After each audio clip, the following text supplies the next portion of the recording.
ओम शांति। Positive thinking, positive attitude, positive outlook, ये शब्द, ये एक्सप्रेशंस हम पिछले 30, 40, 50 वर्षों से लगभग काफ़ी ऑफन सुनते हैं। बहुत कोर्सेज़ भी इस पर कराए जाते हैं और क्योंकि इसके बारे में लोग समझने लगे हैं कि हमारे थॉट्स का, हमारे एटीट्यूड का हमारे जीवन पर बहुत असर होता है। वास्तव में अनुभव भी यही कहता है कि अगर हम इन शब्दों को अच्छे से समझ लें और अपने जीवन का एक हिस्सा बना लें तो हम अपने जीवन में बहुत उन्नति भी कर सकते हैं और साथ साथ बहुत से दुख जो हमें नेगेटिव थिंकिंग, नेगेटिव एटीट्यूड की वजह से होते हैं, जो हमारे संबंधों में बिगाड़ होता है, वो भी हम उससे मुक्ति प्राप्त कर सकते हैं। तो अभी हमें ये समझने की ज़रूरत है कि इसका सहज अर्थ क्या है ताकि हम इसे अपने जीवन में प्रयोग कर सकें। एक आम आदमी कैसे समझे इस बात को कि पॉजिटिव थिंकिंग, पॉजिटिव एटीट्यूड ये क्या होता है। तो अगर सिंपल शब्दों में, सरल शब्दों में ये कहा जाए तो ये कह सकते हैं कि अच्छाई देखने की आदत। हम सब में कई आदतें हैं, कुछ अच्छी हैं, कुछ ख़राब हैं, लेकिन एक अच्छाई देखने की आदत हमें अपने में डालनी है। दुनिया में एक भी मनुष्य आज ऐसा नहीं है जिसके अंदर कुछ अच्छाइयाँ और कुछ बुराइयाँ न हों। हर एक के अंदर कुछ अच्छाइयाँ हैं, कुछ बुराइयाँ हैं। अपने से ही शुरू करते हैं। अपने से अगर हम पूछें कि क्या मुझ में कुछ अच्छाइयाँ हैं, मैं आपसे पूछूं कि आप अपनी अच्छाइयाँ गिन सकते हैं? कितनी हैं आप में अच्छाइयाँ? हो सकता है आप में से कोई व्यक्ति बहुत एक्यूरेट होगा, कोई व्यक्ति बहुत डिसिप्लिन्ड होगा, कोई व्यक्ति बहुत सफाई पसंद होगा, कोई व्यक्ति की हैंडराइटिंग बहुत अच्छी होगी, किसी को इंटीरियर डेकोरेशन बहुत अच्छा करना आता होगा। तो हर एक के अंदर कोई ना कोई विशेषता, एक, दो या ज़्यादा विशेषताएं, ज़्यादा अच्छाइयाँ ज़रूर होती हैं। और अगर मैं आपसे पूछूं कि क्या आप में कुछ बुराइयां भी हैं, तो आप कहेंगे हाँ, बुराइयां भी हैं, बुराइयां भी हैं। तो आज मैं ये समझती हूँ ऐसा काम कर लिया जाए कि हम अपने को एक सेल्फ एनालाइज करें, आत्मनिरीक्षण करें कि मेरे में कौन सी अच्छाइयाँ हैं और कौन सी बुराइयाँ हैं। उनकी लिस्ट हम अपने सामने रख लें। मेरी क्या स्ट्रेंथ्स हैं, क्या वीकनेसेस हैं, कौन से मेरे में गुण हैं और कौन से मेरे में अवगुण हैं। ये बहुत ज़रूरी है हम अपने को पूरी तरीके से जानें, हमारे प्लस पॉइंट्स भी, हमारे माइनस पॉइंट्स भी। ये तो बहुत ज़रूरी है। परंतु इससे भी अधिक और भी ज़रूरी एक बात ये है कि हम अपनी बुराइयों पर अपना ध्यान केंद्रित न करें। अपनी बुराइयों को, अपनी वीकनेसेस को देखकर हर समय अपने को क्रिटिसाइज़ नहीं करते रहें। अगर हम अपनी बुराइयों को, अपनी कमियों को, कमज़ोरियों को देखकर अपने को क्रिटिसाइज़ करते रहेंगे, ये सोचते रहेंगे कि मैं बिल्कुल थर्ड क्लास हूँ, मेरे में कुछ कामयाबी की बातें नहीं हैं, मैं ये नहीं कर सकता, मैं वो नहीं कर सकता, तो लाइफ जिसको कहना चाहिए कि दुखों से भरपूर हो जाएगी। हम अपनी आँखें बंद नहीं कर सकते अपनी कमज़ोरियों से, उनको जानना तो ज़रूरी है, लेकिन समझ ये कहती है कि हमें अपनी अच्छाइयों पर अपना अटेंशन फोकस करना चाहिए। इसका क्या अर्थ है कि जो मेरे में अच्छाइयाँ हैं, उन अच्छाइयों को जितना अधिक हो सके हम उनका प्रयोग करें। जितना अधिक आप उनका प्रयोग करेंगे तो वो अच्छाइयों की जो डिग्री है ना, वो भी बढ़ती चली जाएगी, उनकी स्ट्रेंथ बढ़ती चली जाएगी। जब उनकी स्ट्रेंथ बढ़ेगी तो आपका सेल्फ रिस्पेक्ट बढ़ेगा। सेल्फ रिस्पेक्ट बढ़ेगा तो सेल्फ कॉन्फिडेंस भी बढ़ेगा। आप में स्ट्रेंथ आ जाएगी, ऐसी स्ट्रेंथ जो आपकी कमियां और कमज़ोरियां हैं, आप उनको निकालने में भी कामयाब हो जाएंगे। आपके अंदर एक प्रबल इच्छा जागृत हो जाएगी कि मुझे अपनी कमियों कमज़ोरियों से मुक्त होना है। तो उसके लिए बहुत बहुत ज़रूरी है कि आप अपनी अच्छाइयों पर अपना अटेंशन फोकस कीजिए, क्योंकि ये कहा जाता है where attention goes there energy flows. आप जहाँ अटेंशन देंगे वहाँ आपका एनर्जी जाएगा, उनको आप स्ट्रेंथ देंगे, वो और ज़्यादा स्ट्रांग हो जाएंगी। तो अपनी अच्छाइयों पर ध्यान देने से आपका ही सबसे पहले फ़ायदा बहुत होगा और आप अपनी कमियों से कमज़ोरियों से धीरे धीरे धीरे धीरे उनसे मुक्ति पाते जाएंगे। अब आते हैं हम दूसरों की ओर। हम सब ये चाहते हैं कि हमारे संबंध अच्छे हों, हमारा आपस में कोई झगड़ा ना हो, हम हारमनी से रहें, हम प्यार से रहें, घर का वातावरण अच्छा हो, जहाँ पर हम नौकरी करते हैं या बिज़नेस करते हैं वहाँ का वातावरण अच्छा हो। तो उसके लिए भी क्या ज़रूरी है, जिन लोगों के साथ हम रहते हैं, जिन लोगों के साथ हम काम करते हैं, जिनके साथ हम डेली कांटेक्ट में आते हैं, उनमें भी कुछ अच्छाइयाँ हैं, कुछ बुराइयाँ हैं।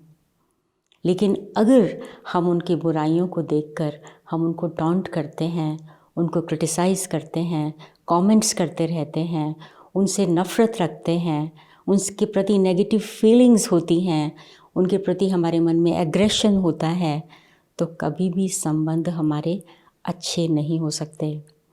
इसलिए बहुत ज़रूरी है कि हम उनकी अच्छाइयों पर फोकस करें कि उनके अंदर कौन सी विशेषताएं हैं और उनकी अच्छाइयों को अप्रिशिएट करें, उनको एनकरेज करें कि आपके अंदर ये अच्छाइयाँ हैं। तो जितना आप उनकी अच्छाइयों के बारे में देखेंगे, सोचेंगे और उनको बोलेंगे, तो आपका उनके प्रति, उनका आपके प्रति नेचुरली स्नेह बढ़ेगा, एक दूसरे के प्रति सम्मान बढ़ेगा, आप उनका स्वमान ऊंचा उठाने के एक कारण बन जाएंगे, उनका भी सेल्फ रिस्पेक्ट बढ़ जाएगा और उनके मन में आपके प्रति रिस्पेक्ट बढ़ जाएगा। तो आप इमेजिन कीजिए ये तस्वीर कि जब आप उनका सेल्फ रिस्पेक्ट बढ़ा रहे हैं और उनके मन में आपके प्रति रिस्पेक्ट पैदा हो जाता है, एक दूसरे के प्रति स्नेह की भावना, सद्भावना पैदा हो जाती है, तो घर का वातावरण, ऑफिस का वातावरण या बिजनेस फील्ड का वातावरण किस प्रकार का होगा? ये बहुत हेल्दी वातावरण होगा। तो ये अच्छी आदत, अच्छाइयों को देखने की आदत भी हमें डालने की ज़रूरत है। तो कभी ये भी एक लिस्ट बना लीजिए कि जो भी लोग आपके कांटेक्ट में आते हैं, पर्टिकुलरली जिनके साथ आप रहते हैं, जिनके साथ आप डेली संपर्क में आते हैं, उनकी कौन कौन सी अच्छाइयाँ हैं। बात क्या होती है कि बुराई तो हमको बहुत जल्दी दिखाई देती है। मान लीजिए मैंने ये सफ़ेद कपड़े पहने हैं, इसके ऊपर कोई ब्लैक डॉट कहीं लगा हो, तो आपको वो ब्लैक डॉट सबसे पहले दिखाई देगा। तो कमी हमें सबसे पहले दिखाई देती है, उसको देखने की मेहनत नहीं करनी पड़ती। लेकिन जो अच्छाई है ना, उसको देखने की मेहनत करनी पड़ती है, थोड़ा सा पुरुषार्थ करना पड़ता है। तो आप एक लक्ष्य रखिए कि हमें दूसरों की भी अच्छाई को देखना है, तो उससे हमारे संबंधों में सुधार हो जाएगा। और अब तीसरी बात है परिस्थितियाँ, सिचुएशंस, सर्कमस्टांसेस। कोई सिचुएशंस जो हमारे सामने आती हैं, कोई बहुत फेवरेबल होती हैं, प्लेजेंट होती हैं, कोई अनप्लेजेंट होती हैं। हम नहीं चाहते कि हमारे सामने वो सिचुएशंस आएँ, लेकिन आप उनको रोक तो नहीं सकते। कई सिचुएशंस हमारे हाथ में होती हैं, हम उनको चेंज करने की कोशिश कर सकते हैं, लेकिन बहुत सी सिचुएशंस ऐसी होती हैं जो आपके हाथ में नहीं हैं। अब स्नोफॉल बहुत हैवी हो गया, ट्रैफिक रास्ते में जैम हो गया, आप उस सिचुएशन को कैसे चेंज करेंगे? लेकिन गाड़ी में बैठे हुए आप चिड़चिड़ करते रहें, गुस्सा करते रहें, नेचर पे गुस्सा निकालते रहें, या जो गाड़ी आगे वाला ड्राइवर है उसके ऊपर गुस्सा निकालते रहें, उससे तो सिचुएशन सॉल्व नहीं होगी। ट्रैफिक जैम है, अब आपको ये सोचना है कि इस परिस्थिति के अंदर मुझे कुछ अच्छाई ढूंढनी है, मैं क्या अच्छा कर सकता हूँ इस परिस्थिति के अंदर। आप सोचिए कि ठीक है, खड़े तो हैं ही, फ्लाई करके तो जाएंगे नहीं, लेकिन अभी चलो कोई अच्छा सा म्यूज़िक सुन लेते हैं, चलो कोई अच्छी सी कोई लेक्चर सुन लेते हैं, कोई टॉक सुन लेते हैं, कोई अच्छा सा स्वचिंतन कर लेते हैं। किसी व्यक्ति को हम टेलीफ़ोन कर लेते हैं जिससे हमने बहुत समय से बात नहीं की। हम उस समय का फ़ायदा ले लेते हैं। इंस्टेड ऑफ थिंकिंग कि ये क्या हो रहा है, क्यों हो रहा है, अब क्या होगा, हम लेट हो रहे हैं, और ये अपना ब्लड प्रेशर को बढ़ाएं ये सोच सोच के, हम ये सोचें कि इस परिस्थिति को हम अच्छे तरीके से कैसे इस्तेमाल करें। अब बीमारी आ गई, अब ये कोविड फैला हुआ है, मान लीजिए किसी को ये हो गया, अब वो बिस्तर पर है, उसके बारे में सारे घर के लोग भी परेशान हो जाएं, वो व्यक्ति खुद भी परेशान हो जाए, उससे तो सिचुएशन सॉल्व होगी नहीं। लेकिन अब ये सोचना है कि ऐसी परिस्थिति में हम कौन सी अच्छाई कर सकते हैं जिससे पेशेंट को भी अच्छा लगे और जो घर वाले मेंबर्स हैं वो भी भारी ना हो।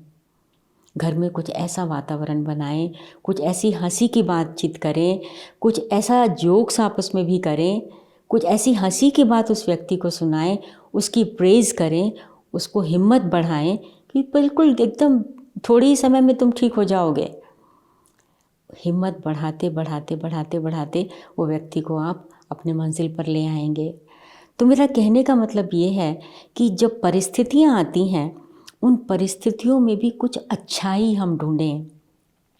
अगर हम परिस्थितियों को भी सोचते रहेंगे ये क्यों हुआ, ये कैसे हुआ, अब क्या होगा, मेरे साथ ही ऐसा क्यों होता है, मेरे पास ही ऐसी सिचुएशंस क्यों आती हैं, मैं ही इतना अनलकी क्यों हूँ, तो उससे तो परिस्थिति और ही जटिल हो जाएगी।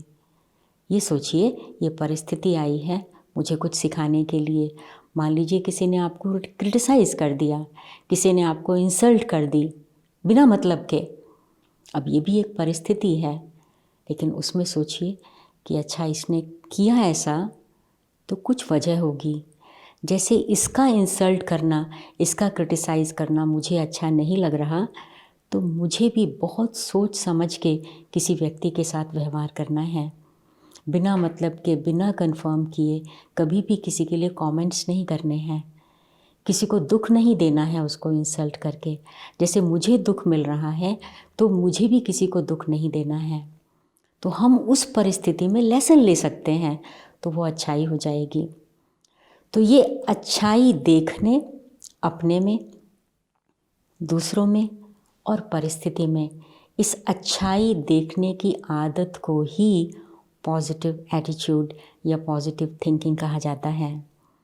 अगर ये आदत हम अपने में डाल लें, इसका संकल्प ले लें, तो मुझे विश्वास है कि हम न केवल अपनी हेल्थ को भी ठीक कर पाएंगे, अपनी मेंटल स्टेज को भी हैप्पी रख पाएंगे, अपने संबंधों को भी सुधार कर पाएंगे, परंतु लाइफ में हम हर जगह सक्सेसफुल होंगे।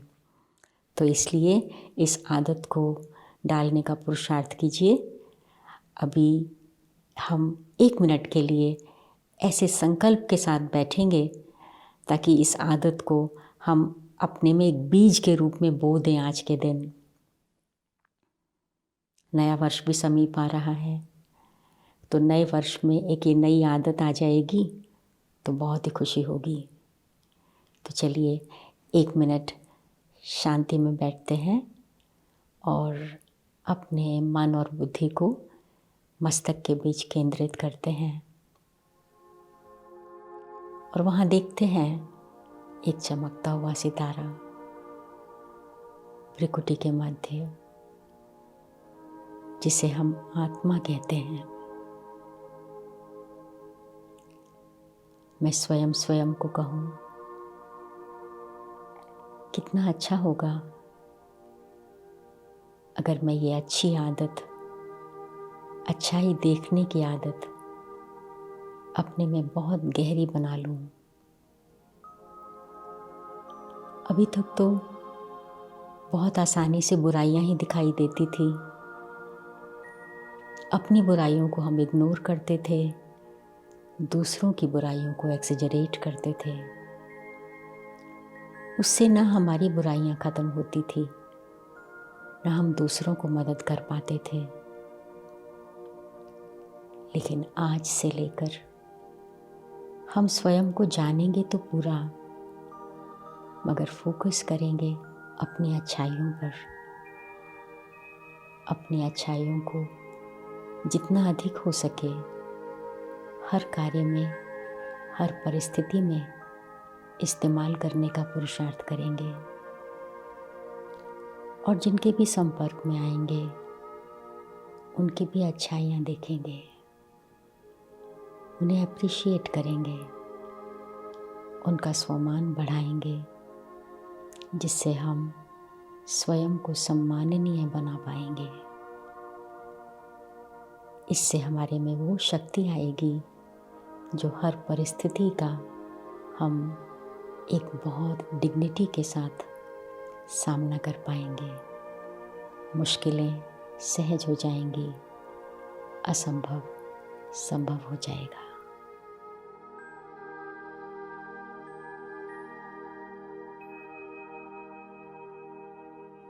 इन्हीं शुभकामनाओं के साथ ओम शांति।